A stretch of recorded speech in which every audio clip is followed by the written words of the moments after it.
السلام عليكم ورحمة الله وبركاته. بقول لكم شيء على الكريسماس. يمكن أول مرة بعضكم يسمع هالكلام. طيب، تدري إنك تقدر تخلي النصراني يراجع نفسه في معتقده عن الديانة النصرانية اللي هو يعتنقها، وتخليه يبدأ يفكر بالخطأ اللي هو عايش فيه. شلون؟ فرضا أنت عايش في جو كله نصارى، طيب دشيت لقيت شجرة الكريسماس أو أي مظهر من مظاهر الكريسماس، بادر أنت بالسؤال وقول شنو هذا؟ هو بيبدأ إيش؟ يقول لك هذا ميلاد المسيح عليه السلام اللي هو 25 ديسمبر. هني أنت انتهز الفرصة وسوي مثل ما كان يسوي الشيخ أحمد ديدات الله يرحمه. شو يقول الشيخ أحمد ديدات الله يرحمه؟ يقول مناسبة الكريسماس أفضل مناسبة لي لدعوة النصارى. شلون؟ يقول اسأل النصراني ما هو الكريسماس، بيرد عليك النصراني هو يوم ميلاد المسيح. وهنا تقول له زين مش مذكور هذا التاريخ في الإنجيل اللي هو 25 ديسمبر، وترى على فكرة الإنجيل يوافق القرآن في هاي المسألة. بيستغرب، هو بيندهش، بيقول عطني دليلك. وإذا ما قالك عطني دليلك قول له والدليل عندي، يعني كمل الكلام من عندك. قول له أن في الإنجيل حسب القديس لوقا العدد الثاني الإصحاح الثامن يخبرنا في الليلة التي جاء فيها الملائكة وجدوا الرعاة كثيرون في البرية، وأن الرعاة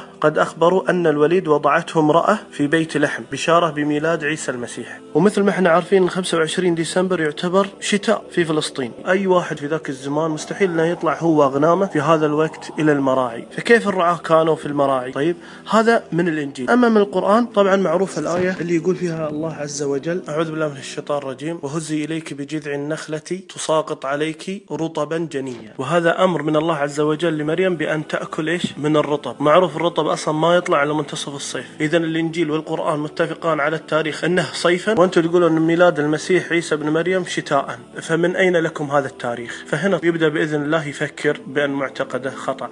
هذا من باب الدعوة. أما من الباب الآخر إخواني وأخواتي، وشو الكريسماس؟ الكريسماس طال عمركم على ما يعتقدون النصارى أنه يوم ميلاد ابن الله، يعني عيد ميلاد ابن الواحد الأحد الفرد الصمد. الله عز وجل شو يقول؟ يقول في حديث القدسي شتمني ابن آدم وما ينبغي له أن يشتمني، إلى أن قال أما شتمه إياي فقوله أن لي ولدا وأنا الله الأحد الصمد الذي لم ألد ولم أولد ولم يكن لي كفوا أحد. تدري شنو يعني إذا قلت لأحد ميري كريسمس؟ تدري أنت ايش قاعد تحتفل أو قاعد تهنئ به؟ أنت قاعد تقر بتهنئتك هذه على أن فعلا يا الله أنت لك ابن. فأنت ايش قاعد تسوي؟ أنت كأنك قاعد تقول يا رب أنا مسلم بس اسمح لي في نهاية السنة سورة اللي هي بسم الله الرحمن الرحيم قل هو الله أحد الله الصمد لم يلد ولم يولد ولم يكن له كفوا أحد. هاي السورة أنا ما أعترف فيها، هذه السورة ما أؤمن فيها. تعرفون ستيف جوبز مال الآيفون هاي السوالف كانوا يهنئونه واجد النصارى، يطرشون له إيميلات ويطرشون له كل هاي السوالف ميري كريسمس ومن هالشغلات. انزين تدرون شو رد عليهم؟ هو بوذي على فكرة. قال